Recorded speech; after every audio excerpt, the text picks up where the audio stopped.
You ask Tiger to calculate. This deals with finding the midpoint between 2 points.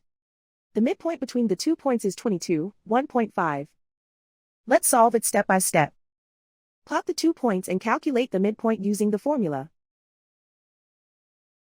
The coordinates of point 1 are, x1 equals -18, y1 equals 34.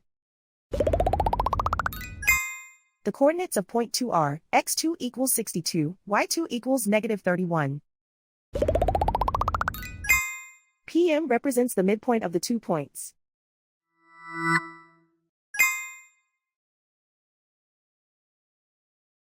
Use the x values in the midpoint formula to find the midpoints x.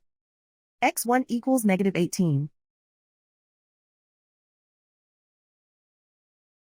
x2 equals 62.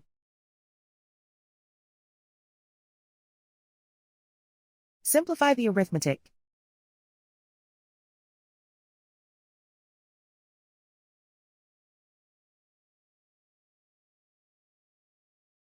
Use the y values in the midpoint formula to find the midpoints y. y1 equals 34.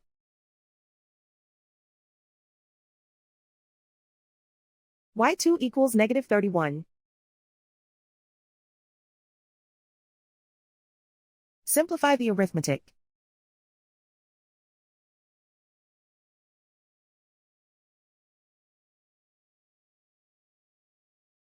And so, the midpoint is 22, 1.5.